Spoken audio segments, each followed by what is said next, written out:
Saya kini ingin menjemput Yang Berhormat Menteri Pertahanan untuk memberi pengulungan beliau. Silakan.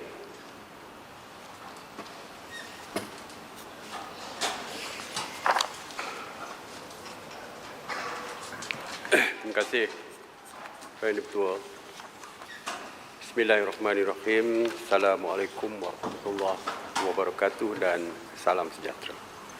Tuan Yang Ketua, terlebih dahulu bagi pihak Kementerian Pertahanan, saya ingin menyatakan penghargaan kepada 8 ahli yang berhormat, iaitu Yang Berhormat Pasir Mas, Padang Serai, Setiawangsa, Hulu Langat, Hulu Rajang, Sibuti, Jelutong dan Sungai Petani yang telah mengambil bahagian dalam perbahasan menjunjung kasih titah diraja yang telah menyentuh isu-isu di bawah bidang tanggungjawab Kementerian Pertahanan.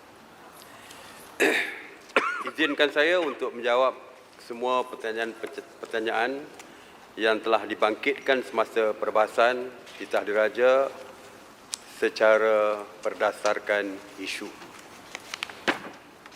Isu yang pertama yang dibangkitkan adalah isu pemupukan semangat jihad dalam pembangunan modal insan ATM ataupun Angkatan Tentera Malaysia. Isu ini telah dibangkitkan oleh Yang Berhormat Pasir Mas yang bertanyakan sejauh manakah aspek pemupukan semangat jihad di kalangan anggota ATM di SMAI dalam pembangunan modal insan ATM bagi melahirkan anggota tentera yang berkualiti dan mempunyai daya juang yang tinggi dalam mencapai visi ATM. Sebagai makluman Yang Berhormat, bagi memastikan perkhidmatan ATM mempunyai anggota yang dihasratkan ini, ATM melalui Perintah Majlis Angkatan Tentera pada tahun 1991, iaitu PMAT bilangan 9 tahun 1991, telah mewujudkan dasar pembinaan mental dan kerohanian Islam dalam ATM yang dilaksanakan melalui program-program seperti berikut. Yang pertamanya, program jasmani, emosi, rohani dan intelektual ataupun JERI 561 yang berkonsepkan motivasi untuk melatih dan melahirkan anggota ATM yang mampan menerusi pendidikan dan latihan 4 unsur fitrah kejadian manusia, iaitu jasmani, emosi, rohani dan intelek secara seimbang bagi merealisasikan aspirasi ATM dalam membina kekuatan rohani tempur ataupun spiritual combat power dan ketahanan jati diri. Pada tahun 2019, sebanyak 7 siri program JERI telah diangkat oleh Kagat dan melibatkan penyertaan seramai 2,476 anggota ATM. Yang keduanya, program operasi perisai akidah bagi mengekang dan mencegah ajaran ataupun fahaman yang menyeleweng seperti fahaman Syiah, Daesh, evangelism, liberalism, pluralism dan fahaman-fahaman radikal, ajaran sesat dan seumpamanya dari menular dan mempengaruhi anggota ATM. Program ini juga akan memberi kefahaman Islam yang sebenar tentang erti syahid dan jihad dan dipraktikkan dalam kehidupan seharian dalam membina jati diri Muslim yang sebenar sebagai benteng pertahanan dan keselamatan negara. Pada tahun 2019, sebanyak 7 siri program operasi perisai akidah telah dilaksanakan oleh Kagat dan melibatkan penyertaan seramai 1,045 anggota ATM. Yang ketiganya, program Nadwah Ilmiah ataupun NAIM. Program ini merupakan program tahunan ATM yang telah didaftarkan di bawah teras kebajikan Kementerian Pertahanan, iaitu inisiatif kerohanian, dan program ini dapat mengukuhkan akidah yang benar bertepatan dengan ahli sunnah wal jamaah serta menyuburkan nilai ukhuwah di kalangan para peserta, seterusnya menyumbang kepada semangat juang dan semangat jihad. Program ini mensasarkan penyertaan kepada pegawai-pegawai kanan tentera dan awam serta melibatkan jemputan penyertaan daripada agensi-agensi beruniform yang lain. Seterusnya, program kursus pendidikan Islam dan Fardu Ain, program Sifar Buta Al-Quran dan program-program lain seperti pengukuhan profesionalisme anggota, pemerkasaan jati diri, pengukuhan kesepaduan angkatan, pembudayaan integriti serta nilai etika dan moral, serta pemantapan tadbir urus. Secara keseluruhannya, langkah-langkah berterusan diambil oleh ATM adalah bertujuan menyediakan. Tuan Speaker, boleh? YB nak tanya sikit.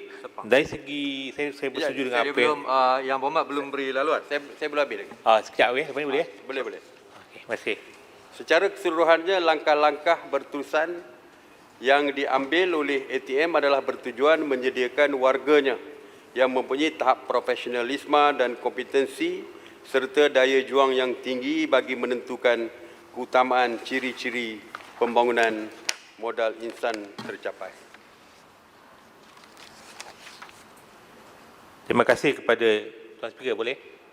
Sila. Terima kasih Tuan Speaker. Terima kasih kepada Yang Berhormat Menteri Pertahanan. Yang Berhormat, saya nak tanya Yang Berhormat. Tadi Yang Berhormat telah menerangkan tentang kursus-kursus yang diberikan kepada Angkatan Tentera, yang saya rasa memang saya bersetujulah, memang baik. Cumanya saya nak minta Yang Berhormat, adakah yang Kementerian bersedia untuk mempertimbangkan juga memberikan kursus tentang jangan mengkhianat? Adakah Yang Berhormat rasa benda ni perlu diterangkan pada Angkatan Tentera? Sebab khianat ni, bila dia khianat, bahaya pada negara. Jadi apa pandangan Yang Berhormat? Masuk keluar pas pun sama khianat tu sebut. Amanah keluar pas tu khianat juga. Khianat. Ini Yang Berhormat pun main politik ni. Ya. Saya dah sebut tadi pembudayaan integriti serta nilai etika dan moral. Jadi Keluar pas pun khianat juga tu. Okey. Yang Berhormat.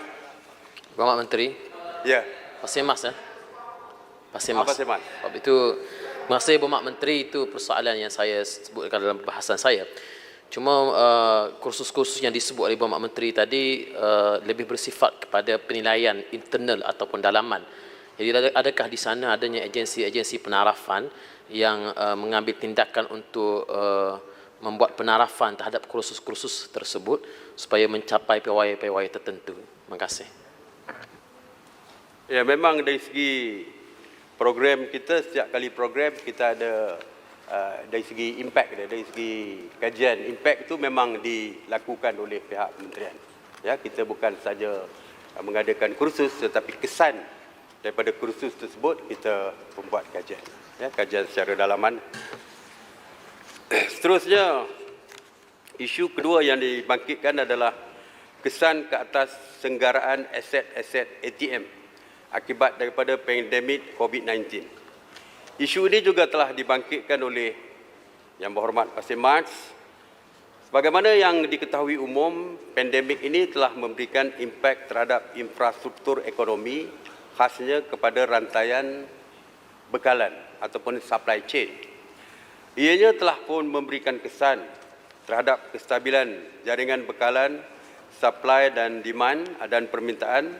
Ini disebabkan berlakunya sekatan perjalanan dan kemasukan dari luar negara yang menyalurkan alat ganti tertentu daripada diperolehi oleh Angkatan Tentera Malaysia. Justru itu ianya sedikit sebanyak memberikan kesan langsung kepada rancangan perolehan alat ganti dan senggaraan aset-aset yang melibatkan ketiga-tiga perkhidmatan ATM, iaitu Tentera Darat, Tentera Laut dan Tentera Udara, kerana terdapatnya sesetengah peralatan berkenaan memerlukan kepada khidmat sokongan pakar dan pembekalan alat-alat ganti dari pihak Original Equipment Manufacturer ataupun OEM luar negara. Namun demikian, suka saya tegaskan dan memberi jaminan secara keseluruhannya keadaan ini sama sekali tidak menjejaskan tahap kesiapsiagaan ATM dalam melaksanakan tugas menjaga keselamatan dan kedaulatan negara. Isu ketiga yang dibangkitkan adalah isu perolehan aset ATM iaitu helikopter McDonnell Douglas MD-530G Tentera Darat dan Littoral Combat Ship ataupun LCS TLDM. Yang Berhormat Padang Serai. Ada di sini? Yang Berhormat. Jom sini Menteri. Oh, okey. Ini kita kena jawab ni, dia bekas tentera ni. Yang Berhormat Padang Serai telah membangkitkan isu pencerobohan perolehan aset helikopter jenis McDonnell Douglas dan memohon penjelasan berkaitan justifikasi serta kesesuaiannya dalam memenuhi operasi ATM serta status terkini perolehan pesawat berkenaan. Untuk makluman yang berhormat, perolehan pesawat ini adalah untuk kegunaan tentera darat, yang mana pada masa kini tentera darat amat memerlukan aset air mobility bagi melaksanakan penugasannya untuk menjamin keselamatan dan kedaulatan negara, terutamanya di kawasan operasi ketenteraan di Eastern Sabah Security Command ataupun ESCOM.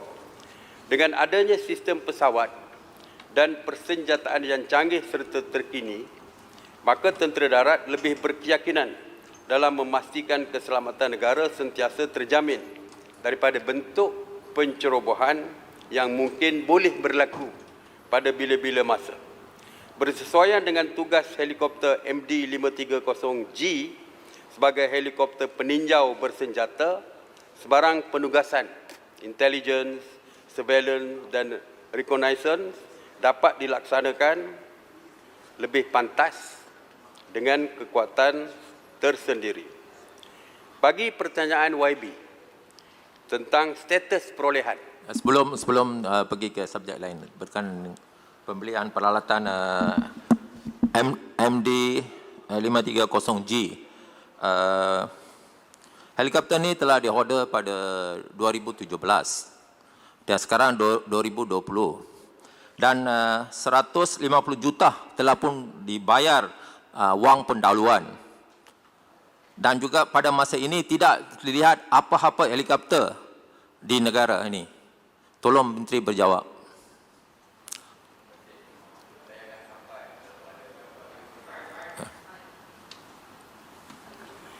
Saya akan sampai kepada pertanyaan tersebut ya. Dari segi status ya, saya nak baca dulu. Dari segi kontrak, sememangnya kontrak asal selama 2 tahun berakhir pada 24 November 2017, tetapi telah di-extended, disambung selama 4 tahun lagi sehingga 23 November 2021. Ya, itu dari segi kontrak. Bagi pertanyaan tentang status ya, suka saya jelaskan bahawa keputusan mesyuarat Jemaah Menteri yang bersidang kepada 18 Disember 2019 telah memutuskan kontrak perolehan pesawat ini wajar diteruskan setelah mengambil kira implikasi keuangan yang terlibat. Pada masa kini, kesemua 6 buah helikopter MD-530G belum dapat dibuat penghantarannya. Statusnya ada 2. Yang pertama, 3 buah helikopter tersebut telah pun siap sepenuhnya. Cuma menunggu dari segi proses pensijilan dan juga inspection ataupun pemeriksaan daripada ATM. Kita sepatutnya menghantar pegawai kita daripada kementerian untuk membuat inspection dan mendapatkan pensijilan tersebut, tetapi kerana COVID-19 jadi tidak dapat kita hantar dan kita tangguhkan. Kita plan lagi, kita merancang lagi untuk menghantar pada akhir Ogos ini. Tapi memandangkan, saya percaya, memandangkan keadaan di Amerika tentu saja tidak mengizinkan dan mungkin mereka tidak membenarkan kemasukan daripada rakyat warga daripada negara luar, negara asing. Saya yakin kita tentu saja tidak dapat menghantar pegawai kita untuk membuat inspection dan membawa pulang 3 helikopter yang telah pun siap. Dan 3 lagi sekejap saya habiskan. Saya habiskan. Okey. 3 lagi masih belum siap sepenuhnya. Jadi daripada 6 3 dah siap, 3 belum siap. Yang Berhormat, oleh kerana masa telah pukul 1, saya berhentikan dulu mesyuarat pada sesi ini. Kita akan sambung pada pukul 2.30 dan saya rasa Yang Berhormat Menteri akan menyambung perbahasan beliau sehinggalah bakinya 30 minit selepas itu. Terima kasih. Terima kasih.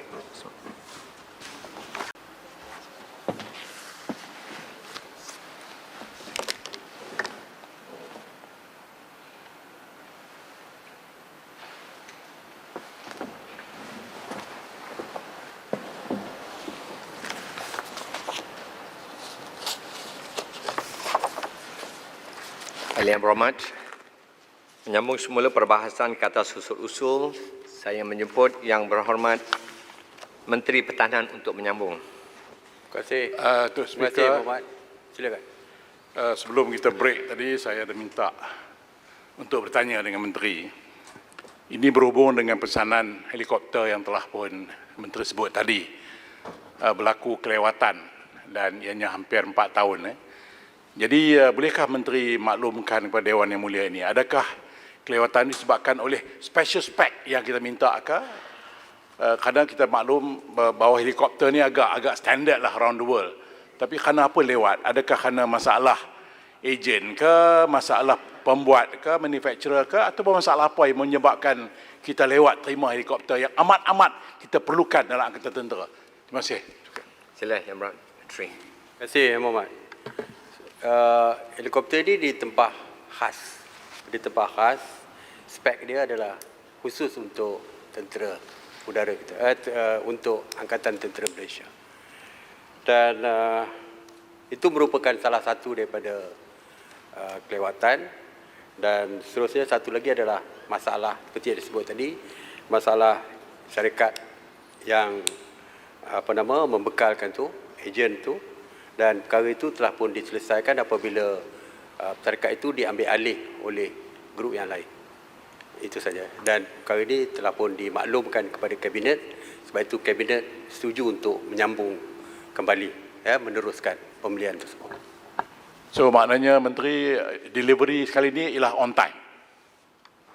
Yang sepatutnya mengikut jadual yang 3 tu, kerana dah siap, tetapi kerana COVID ni kita tunggu lepas COVID, pegawai kita akan pergi untuk membuat pemeriksaan, inspection dan lepas tu kita bawa baliklah.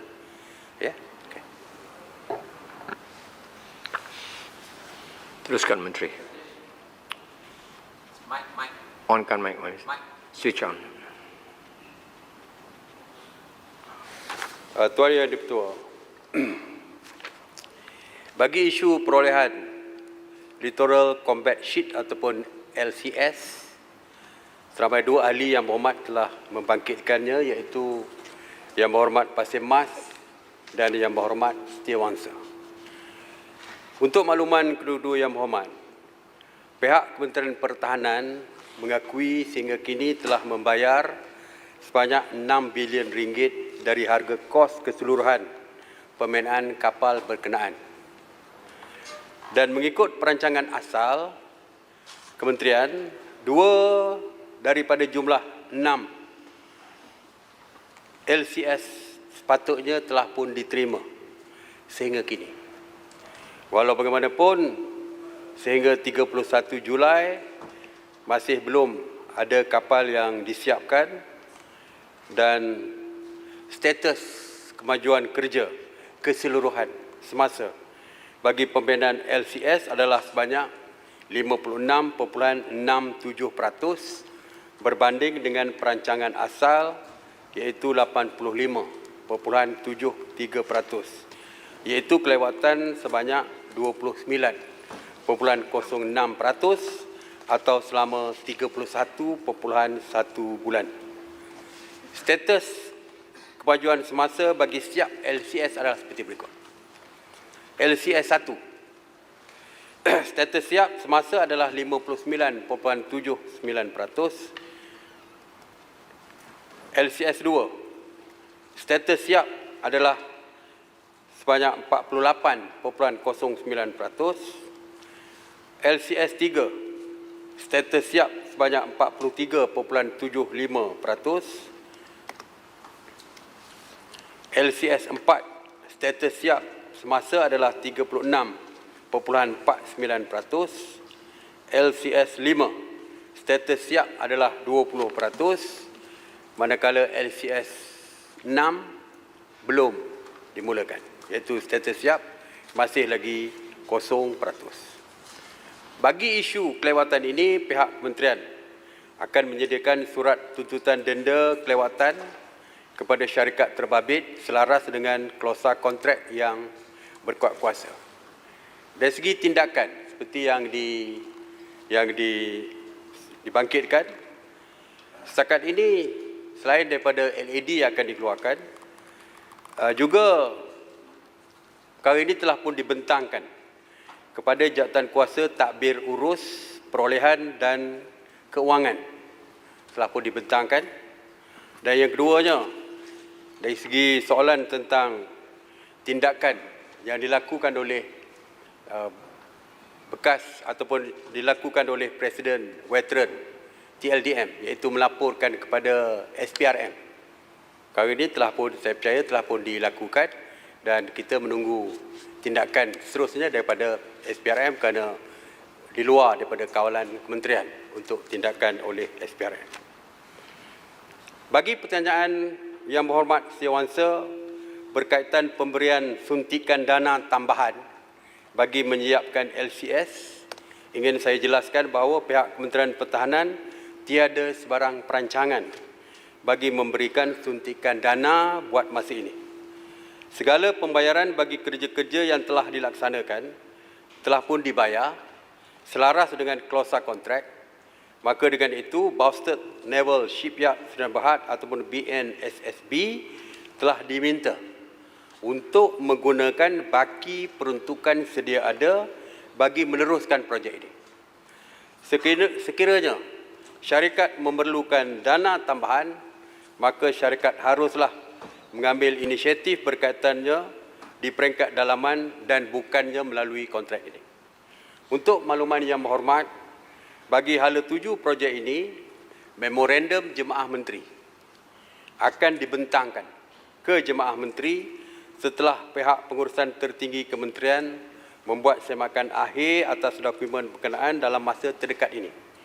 Antara cadangan hala tuju yang sedang dipertimbangkan adalah option pertama, projek diteruskan dengan melantik Naval Group France sebagai kontraktor penyelamat melalui deed of assignment dengan BNSSB menggunakan baki shilling contract bagi menyiapkan sekurang-kurangnya 2 buah LCS. Option kedua, projek diteruskan oleh BNSSB dengan baki shilling kontrak bagi menyiapkan sekurang-kurangnya 2 LCS. Kontrak option ketiga, kontrak dengan BSN SSB ditamatkan oleh kementerian dan akan memulakan usaha menyelamatkan kontrak. Jadi ada 3 option hala tuju kontrak ini dan ianya akan dibentangkan di dalam kabinet untuk keputusan kerajaan. Untuk makluman yang ahli yang berhormat juga, Menteri, tajuk LCS. boleh saya habiskan dulu? Okey. Untuk makluman yang ahli yang berhormat juga, kerajaan tidak akan membayar hutang-hutang BNSSB sebagai yang dimohon, seperti yang dimohon oleh syarikat. Namun kerajaan akan melaksanakan pembayaran untuk mendapatkan hak dan menyiapkan detail design di samping membuat tuntutan hak ke atas semua blok dan hal kapal dan peralatan LCS yang dibeli oleh BNSB, memandangkan kerajaan telah pun membayar sebanyak hampir 3 bilion ringgit bagi tujuan ini. Silakan. Sila Mas. Terima kasih Berhormat Menteri. Saya menyambut baik kesediaan pihak kementerian yang menyerahkan sepenuhnya kepada SPRM untuk membuat siasatan hasil laporan daripada Persatuan Veteran. Tetapi di pihak kementerian sendiri, adakah di sana adanya siasatan dalaman bagi menyiasat isu ini? Kerana saya dimaklumkan bahawa kontraktor berkenaan sudah pun bermasalah di dalam kontrak-kontrak sebelum daripada ini. Jadi adakah pihak kementerian sendiri mempunyai jawatan kuasa siasatan dalaman untuk menyiasat apa yang sebenarnya berlaku, khususnya pada penganugerahan kontrak itu. Terima kasih, Pak Menteri. Tambah sikit Menteri. Silakan. Menteri, seperti mana Yang Berhormat daripada kedua-dua Yang Berhormat bagi tahu tu, kita ada siasatan dan sebagainya. Ini hal pertahanan. So kita haruslah disegerakan. Sebab kita asyik nak buat siasatan dan sebagainya bila kita nak kukuhkan pertahanankan di perairan Laut China. Banyak masalah kita hadapi. Selalu bocor. Baru-baru ni China buat latihan di kawasan kita. So kita tidak ada kapal-kapal yang besar beronda di situ mengatakan kita dah siap sedia mengawal kawasan-kawasan kita. So kita harap kalau kita tunggu siasatan-siasatan dan sebagainya, akhirnya kita akan rugi. Saya harap disegerakan untuk membeli peralatan-peralatan tersebut. Menteri. Terima kasih Padang Serai. Terima kasih Yang Berhormat. Pihak kementerian, kita menubuhkan satu jawatan kuasa khas untuk meneliti secara keseluruhan projek ini. Bukan saja melibatkan dari segi integriti tetapi dari segi hala tuju tadi. Perkara ini telah pun dibincangkan dan telah pun dibentangkan di pihak kementerian sendiri. Jadi secara menyeluruh, kita bukan piecemeal saja. Kita siasat secara menyeluruh. Okey. Seterusnya, saya ingin Yang Berhormat Setiawangsa ada ke? Tak ada. Baru masuk. Ada, baru masuk. Okey, terima kasih. Yang Berhormat Setiawangsa bertanya tentang akibat daripada kegagalan menyiapkan LCS ini. Yang Berhormat bertanya sama ada LTAT terjejas, terutamanya di dalam menguruskan dana wang persaraan bagi anggota ATM akibat daripada kegagalan ini. Untuk makluman Yang Berhormat, suka saya menjelaskan, Lembaga Tabung Angkatan Tentera ataupun LTAT tidak menguruskan wang persaraan anggota ATM yang telah menamatkan perkhidmatan. LTAT hanya menguruskan caruman anggota ATM yang sedang berkhidmat, di mana bayaran sekaligus akan dibuat apabila mereka menamatkan kontrak perkhidmatan dengan ATM, dan bayaran tersebut merangkumi caruman ahli, caruman kerajaan dan dividen terkumpul yang diisytiharkan. Manakala bagi anggota ATM yang berpencen, dana wang persaraan mereka adalah melalui agensi pusat ataupun Jabatan Perkhidmatan Awam yang disalurkan ke Kementerian Pertahanan melalui Jabatan Hal Ehwal Veteran bagi agihan kepada pesara tentera. Jadi kesimpulannya Yang Berhormat, bayaran wang persaraan tidak ada kaitan dengan isu ini kerana tidak dibayar oleh LTAT. Seterusnya saya juga ingin menjawab pertanyaan yang dibuat oleh Yang Berhormat Hulu Langat. Ada yang mahu Hulu Langat? Ada, setia mendengar. Terima kasih.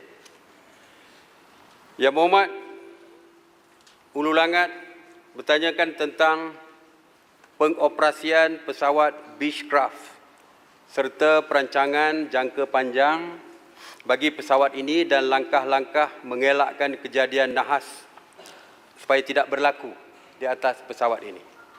Untuk makluman Yang Berhormat, pesawat Beechcraft milik TUDM ini telah digunakan sejak tahun 1994 bagi melaksanakan misi dan tanggungjawab pengawasan maritim yang terhad di kawasan Zon Ekonomi Eksklusif ataupun ZEE, dan sebagai maritime surveillance aircraft, pesawat Beechcraft hanya mampu melakukan peranan rondaan maritim secara terhad kerana limitasi dari aspek endurance, jarak jangkauan, saiz kabin,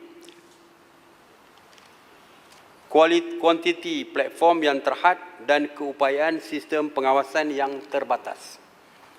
TUDM telah merancang hala tuju pengoperasian pesawat ini melalui Pelan Pembangunan Keupayaan Jangka Panjang TUDM, iaitu RMAF Capability Development Plan 2055 ataupun CAP 55. Berdasarkan plan CAP 55, pesawat Beechcraft ini akan digantikan dengan Maritime Patrol Aircraft ataupun MPA yang lebih berkemampuan untuk melaksanakan rondaan maritim dengan lebih menyeluruh dan berkesan. Perolehan MPA telah diluluskan oleh kerajaan dan pesawat Beechcraft dirancang untuk ditamatkan perkhidmatan pada tahun 2024 kerana telah melangkaui usia perkhidmatan selama 30 tahun selari dengan dasar casting Perintah Am Angkatan Tentera.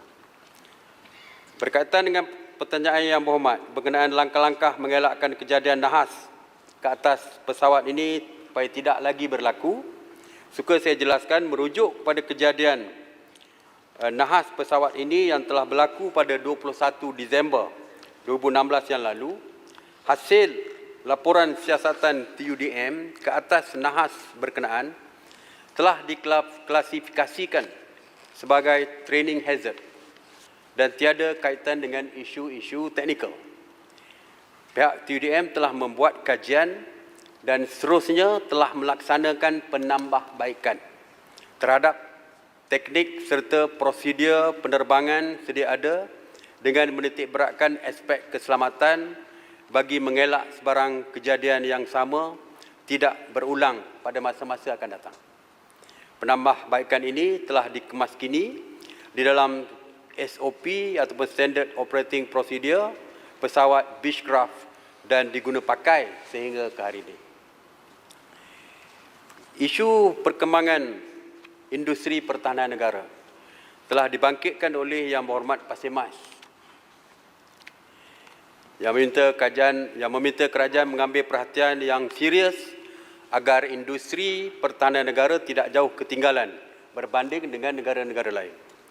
Untuk makluman yang berhormat, sebagaimana yang sering ditegaskan sebelum ini, Kementerian Pertahanan sentiasa melihat isu pembangunan keupayaan industri pertahanan tempatan sebagai antara perkara teras dalam mencapai pertahanan berdikari atau self-reliance Angkatan Tentera Malaysia. Kementerian juga sedar bahawa industri pertahanan yang berkeupayaan merupakan insurans yang amat bernilai seandainya negara menghadapi krisis. Pelbagai usaha telah dilaksanakan sebenarnya semenjak penghujung tahun 1960-an lagi bagi mengurangkan kebergantungan kepada syarikat pertahanan antarabangsa dan bertitik tolak dari situ beberapa syarikat pertahanan utama mula ditubuhkan termasuk AEROC, SMEO, Baustek dan DEFTEC. Kementerian Pertahanan berusaha bagi memangkin peningkatan keupayaan syarikat-syarikat ini melalui pelbagai inisiatif. Antaranya adalah pelaksanaan program kontrak jangka panjang Kementerian Pertahanan atau dasar kontraktorisasi serta beberapa kontrak pembinaan aset pertahanan yang dilaksanakan secara runding terus dengan syarikat tempatan yang memenuhi kriteria yang ditetapkan. Ini bagi menyokong kelangsungan syarikat serta usaha pembangunan keupayaan fasiliti serta kepakaran tenaga serta syarikat pertahanan tempatan yang terlibat. Penekanan juga diberikan bagi pelaksanaan program offset dan industrial collaboration program untuk semua ataupun ICP untuk semua kontrak yang memenuhi syarat pelaksanaan. Ini bagi memastikan aspek pemindahan teknologi dan kepakaran daripada syarikat antarabangsa berlaku sebagai timbal balik kepada kontrak-kontrak bernilai tinggi di Kementerian Pertahanan. Sehingga kini, lebih 500 buah syarikat telah menjadi penerima manfaat program ICP dengan anggaran nilai kredit ICP sebanyak 32 bilion ringgit. Pertanyaan tambahan? Tentang industri pertahanan. Ya. Boleh tak saya habiskan dulu? Takut nak tanya tu ada dalam jawapan saya. Boleh saya habiskan dulu. Bahagian industri pertahanan, Kementerian Pertahanan juga secara berterusan memantau dan menangani isu-isu yang membelenggu pemain industri melalui pelbagai platform. Antaranya adalah penggubalan dasar, hubungan bilateral, penganjuran pameran pertahanan bertaraf antarabangsa, pengujudan jawatankuasa kerjasama antara agensi dan kementerian serta mengurus setiakan Malaysian Industry Council for Defence, Enforcement and Security ataupun MIDES. Kementerian Pertahanan juga dalam proses bagi memperkasakan bahagian industri pertahanan agar dapat melaksanakan program, melaksanakan peranan dengan lebih berimpak dan menyeluruh bagi meningkatkan keupayaan industri pertahanan tempatan.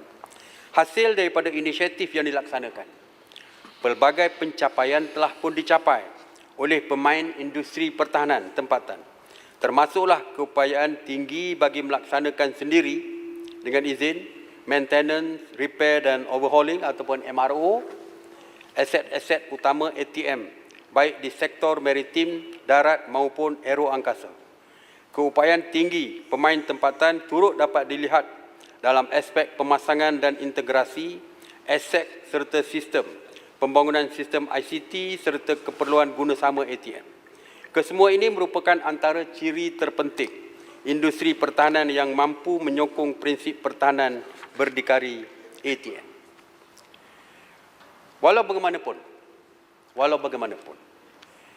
kita sedar bahawa pencapaian industri pertahanan negara tidak setara jika disandingkan dengan negara-negara yang mempunyai titik permulaan industri pertahanan yang hampir sama dengan kita, seperti Korea Selatan, Turki, Indonesia dan Singapura, khususnya di bidang persenjataan dan penghasilan rekaan pertahanan yang bersifat asli atau dengan izin, indigenous product.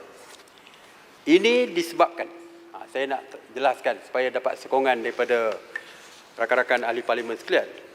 Ini disebabkan pelbagai faktor yang telah dikenal pasti dan yang paling utama ialah kekurangan ketara peruntukan dana R&D bagi pembangunan prototipe dan produk pertahanan. Jadi kalau Yang Berhormat boleh bersetuju dengan saya supaya Kementerian Pertahanan peruntukan R&D yang besar bagi kita memperkasakan industri pertahanan di negara kita. Kepentingan pembangunan sains, teknologi dan industri pertahanan turut digariskan melalui Kertas Putih Pertahanan sebagai manifestasi kesungguhan berterusan Kementerian dalam mengkaji isu-isu yang mengekang pembangunan industri serta memformulisasikan trust bagi menyokong keupayaan industri. Menteri, nak menyokong Menteri tentang statement Menteri tadi. Kalau Menteri mengatakan bahawa di antara masalah yang kita ada ialah tentang dana ataupun peruntukan untuk R&D, sudah tentu Menteri sedar yang kita mempunyai universiti pertahanan. Bukan saja universiti itu sepatutnya mengeluarkan pegawai kita yang hebat, tetapi bolehkah Menteri memberikan penekanan agar universiti ini juga memperuntukkan masa yang lebih untuk R&D. Akhirnya mereka mempunyai pensyarah-pensyarah dan juga kelengkapan yang sepatutnya cukup untuk menjadi satu universiti yang unggul dan akhirnya memberikan manfaat kepada angkatan tentera kita. Apa pandangan Menteri? Terima kasih Yang Berhormat. Sebenarnya itulah yang kita perlukan. Bukan saja R&D direct kepada kementerian, tetapi juga melalui industri pertahanan. Supaya R&D dapat diberikan lebih banyak lagi kepada industri pertahanan kerana kita mempunyai student-student yang mempunyai pelajarannya berkaitan dengan industri pertahanan. Cuba saya nak sebutkan tentang industri pertahanan ini. Kerajaan tidak terlibat secara langsung sebagai pengeluar aset-aset pertahanan ini. Ianya adalah daripada industri players. Tugas kerajaan adalah untuk menyelaras. Kita sudah ada jawatankuasa yang telah dibentuk, menyelaras dan membantu. Kerana kita lihat hari ini, sedih juga saya nyatakan bahawa kebanyakan industri players kita hanya mengharapkan projek daripada Kementerian Pertahanan semata-mata atau mungkin daripada PDRM ataupun agensi penguatkuasa beruniform yang lain. Ini yang akan kita lakukan untuk bantu mereka untuk memperluaskan pasaran mereka. Mungkin kalau ada program yang melibatkan menteri keluar negara, berjumpa dengan rakan-rakan menteri di luar negara, kita boleh membawa industri players kita untuk bersama-sama untuk mempromosikan produk kita dan sebagainya. Jadi kita harap supaya pasaran mereka lebih luas. Dengan luasnya pasaran, mereka boleh menambahkan dari segi kualiti dan produk-produk yang mereka keluarkan. Tapi sekarang ni very limited dari segi pasaran mereka, hanya tertumpu kepada senjata-senjata yang perlu diperolehi oleh Kementerian Pertahanan saja. Okey. Minta laluan tadi sikit. Okey, terima kasih Yang Berhormat Menteri. Setiausaha setuju bahawa kita perlu peruntukan lebih banyak dana R&D untuk kelangsungan industri pertahanan. Setiausaha nak dapatkan pandangan daripada pihak menteri tentang, walaupun secara umum kita tengok industri pertahanan kita dalam keadaan yang baik, tetapi yang menjadi masalah dan ditegur misalnya oleh Jawatankuasa Siasatan Tan Sri Amrin Buang ialah di dalam beberapa projek ia lebih kepada vendor driven. Klien seperti TLDM ataupun Angkatan Tentera ada permintaan yang lain, tetapi vendor yang dapat dengan izin diktate beberapa perolehan ketika itu yang menimbulkan masalah sehingga ke hari ini. Yang Berhormat Menteri Pertahanan, pertama ucap tahniah kerana kehebatan Yang Berhormat untuk mempengusikan COVID-19 ya. Jadi okey. Jadi saya harap kehebatan Yang Berhormat itu dijuruskan dalam Kementerian Pertahanan. Soalan saya, Yang Berhormat menjawab tadi tentang industri tempatan hanya bergantung harap kepada kepada kerajaan. Sedangkan Yang Berhormat bahawa negara yang mempunyai industri ketahanan yang hebat, promosi dibuat oleh kerajaan sendiri. Contohnya macam Turki. Kita nak beli nak beli barangan daripada Turki, kerajaan Turki sendiri yang buat promosi. Di Amerika Syarikat, kerajaan Amerika Syarikat sendiri yang buat promosi. Jadi termasuk juga negara-negara lain, kerajaan dia yang buat promosi tentang kehebatan industri tempatan. Jadi apakah Yang Berhormat bercadang, kerajaan sendiri bukan saja memberi sokongan dari segi R&D tadi, tetapi sama-sama mempromosi industri tempatan supaya dapat masuk ke pasaran antarabangsa. Apakah Yang Berhormat bercadang untuk berbuat demikian ataupun telah merancang untuk berbuat demikian? Terima kasih. Yang Berhormat Menteri, belum jawab. Adakah Yang Berhormat Menteri akan menjawab soalan sini, Yang Berhormat Menteri? Depan. Jelutong, sana kanan. Jelutong. Okeylah, saya secara ringkas saja ya. Kepada vendor driven tadi. Memang banyak projek-projek ini yang dipropose oleh vendor. Ya.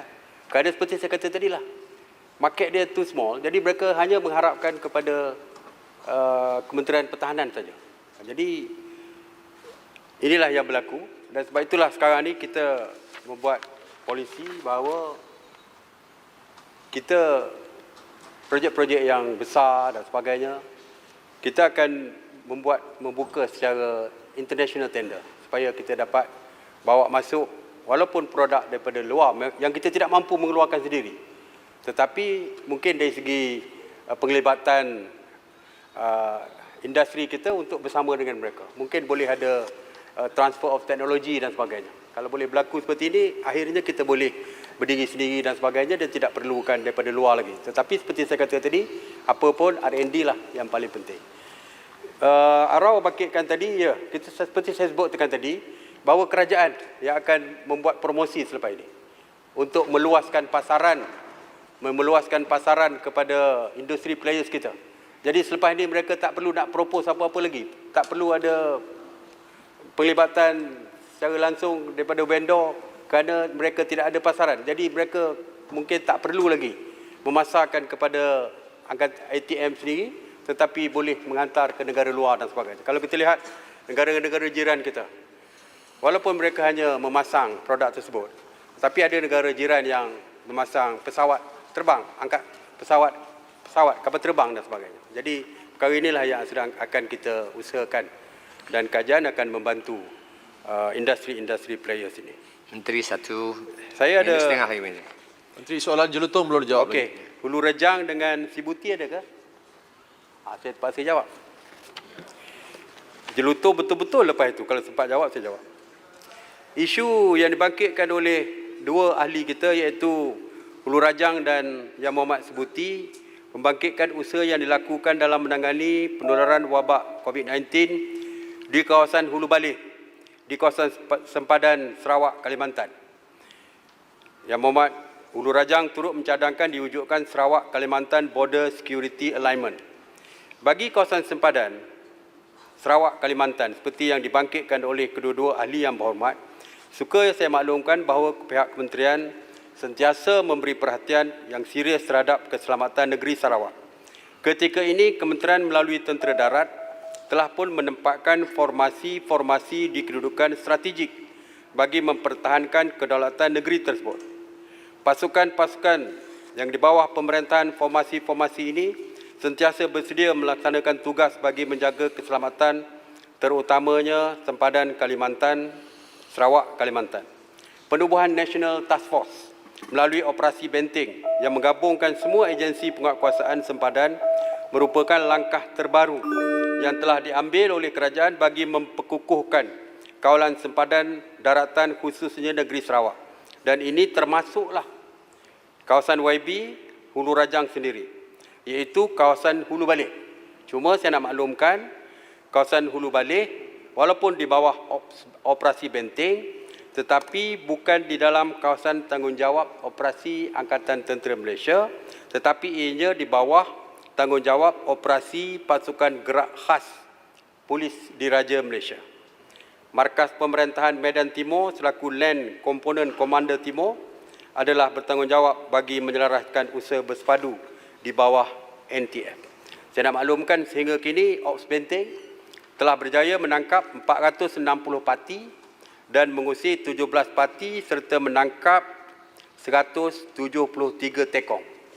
Justru itu, dengan wujudnya pelaksanaan operasi secara bersepadu ini, cadangan YB Hulu Rajang untuk mewujudkan Sarawak Kalimantan Border Security Alignment dilihat tiada keperluan lagi setakat ini kerana kita dah ada operasi-operasi ini. Walaupun untuk makluman Yang Berhormat, Tentera Darat Malaysia dan Tentera Nasional Indonesia ataupun TNI turut melakukan rondaan keselamatan secara bersama di kawasan sempadan seperti di Limbang, Bario dan Bakelalan. Menteri. Sibuti. Saya dah sampai masa ni. Dah, Yang Mohamad Sibuti Boleh tanya pasal peti-peti ahli tu. Saya nak ada yang jelutong bangkitkan. Satu saja. Tak, ni Sibuti Okey. pasal Sibuti, peti-peti ahli Boleh? Tadi Menteri Saya jawab bagi Hulu sikit masa Rejang. sikit, ya. Tadi Menteri, saya dengar jawapan Menteri, tak senang hatilah Menteri. Kenapa? Kerana saya minta untuk bina CIQ di kawasan tersebut, di Tapang Megah dan Long Singut. Minggu yang lepas, Menteri, pendatang orang kapit telah, polis narkotik telah menangkap 11 paket ketamin, 265.33 gram. Semasa dalam COVID-19, saya terjumpa dengan dua kumpulan, Menteri. Bermakna mereka melintasi sempadan dengan sesuka hati. Jadi saya mohon supaya untuk kita mengekangkan kemasukan pendapat tanpa izin ini, kita perlu CIQ yang di dua tempat itu. Yang ketiga paling penting, aset negara. Kita ada 3 dam di sana, Menteri. Mohonlah, Hulu Rejang dari dulu sampai sekarang, satu CIQ pun belum ada lagi. Terima kasih Hulu Rejang. Sila. Terima kasih Yang Berhormat. Yang Mohamad Menteri. Saya menyokong cadangan yang dibawa oleh Hulu Rejang, Rejang. tetapi saya hanya boleh menyokong kerana CIQ ni di bawah Jabatan Immigration, di bawah KDN. InsyaAllah saya akan bawa ucapan cadangan tersebut kepada rakan saya, KDN. Alright? Yang Mohamad, Sibuti telah timbulkan mengenai beting-beting ahli, kan? Nombor 1. Nombor 2, Yang Mohamad jawab betul, tak payah jawab sekarang. Jawab betul. Nombor 2 betul. Yang keduanya, sebab kalau jawab di sekarang di parlimen nanti menimbulkan masalah dunia, sebab Jawapannya tidak akan tepat. Okey, yang keduanya pasal ni tentera Malaysia dan juga tentera Indonesia. Apakah Yang Berhormat sedar bahawa kerajaan Indonesia telah membina jalan daripada Sabah sampai ke Sarawak betul-betul dekat dengan Batu Sempadan. Jadi kalau berlaku rondaan, apakah rondaan itu dibuat di kawasan Indonesia, bukan di kawasan kita? Yang itu tak payah jawab ya. Saya jawab, soalan saya adalah apakah kerajaan bercadang untuk membina juga jalan yang sama di sebelah Malaysia, sebab jarak daripada Batu dengan jalan itu lebih kurang beberapa kaki saja. Tetapi kalau kita buat rondaan bersama berarti dalam kawasan Indonesia, apakah Malaysia bercadang untuk membina jalan daripada Sabah ke Sarawak? Yang Amat tak payah jawab, saya minta jawapan bertulis. Jawab Menteri, saya minta maaf kalau boleh jawab soalan saya kerana saya sedang tunggu Soalan jelutong tadi. dari sebelum makan tengah hari tadi. Okey, soalan arau saya jawab secara bertulis. Soalan jelutong saya jawab. Ya. Isu keselamatan maritim negara.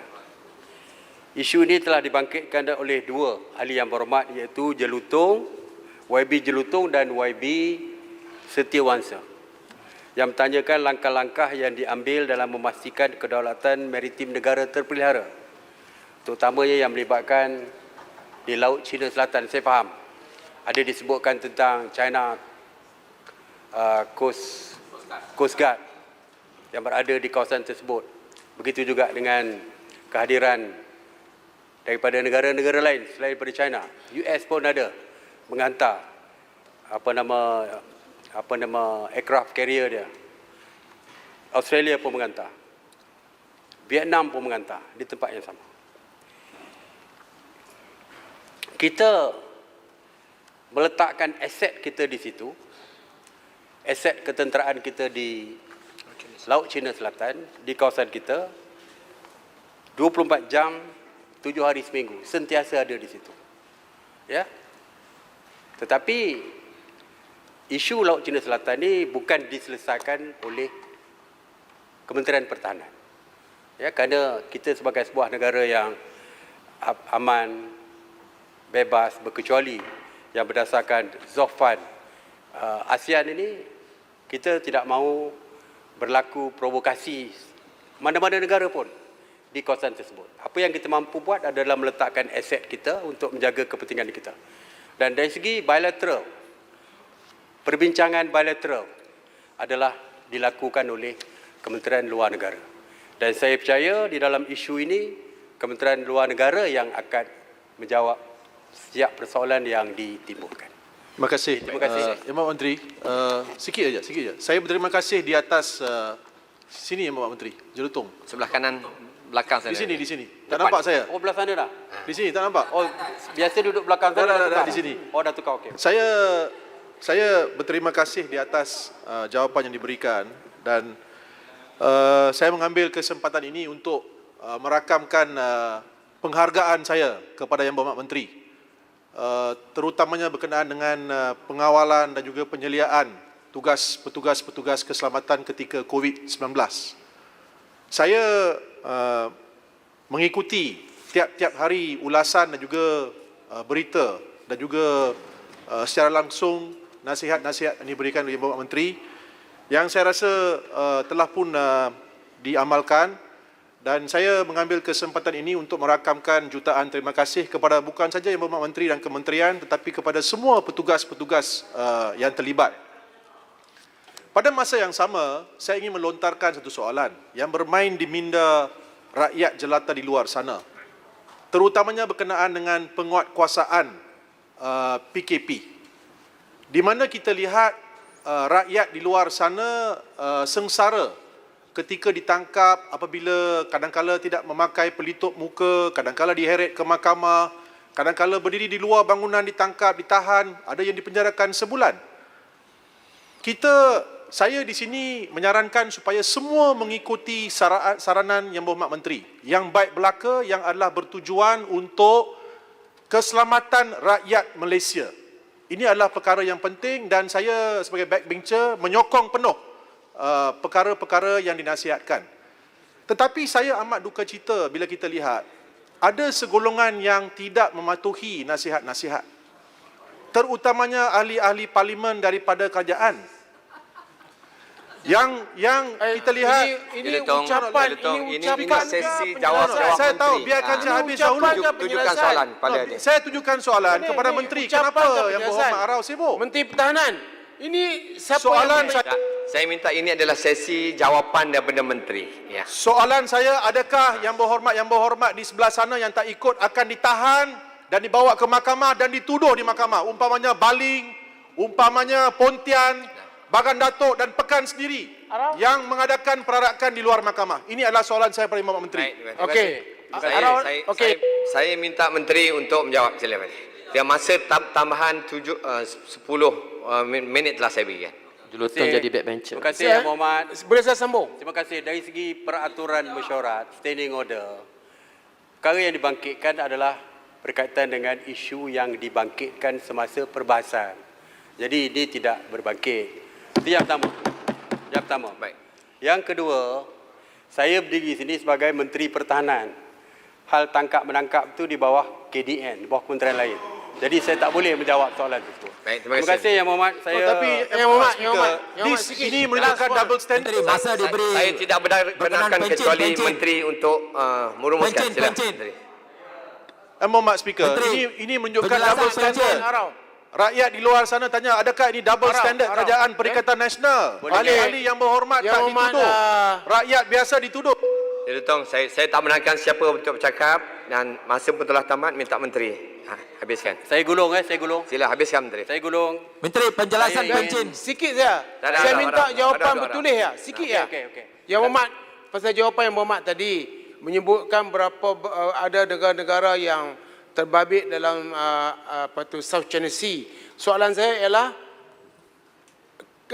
ini dalam kawasan zon ekonomi eksklusif Malaysia, iaitu 200 batu nautika.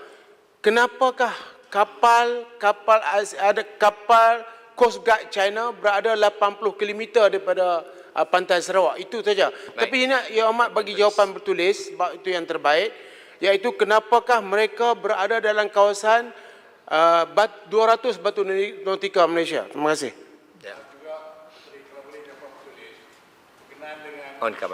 National Service Ada. yang saya bawa. Ada Okey, terima kasih. Okey. Terima kasih. Menteri tambah sikit itu pencin sekali. Okeylah. Menteri pencin sekali. Rakyat dekat luar menanti-nanti mendengar suara daripada menteri berkenaan pencin. Kenan? Pencin. Pencin, okey. Okey, saya ingin mengucapkan tinggi-tinggi terima kasih kepada semua yang berhormat yang mengambil bahagian di dalam perbahasan ini dan mencelah sewaktu saya menggulung tadi. Banyak perkara yang tak sempat jawab, National Service, tentang pencen, kebajikan kepada tentera berpencen dan tidak berpencen yang dibangkitkan oleh Yang Berhormat. Mana-mana yang saya tidak sempat jawab, termasuk celahan-celahan tadi, saya akan jawab secara bertulis. Terima kasih. Terima kasih. Assalamualaikum warahmatullahi wabarakatuh. Terima kasih Yang Berhormat Menteri Pertahanan.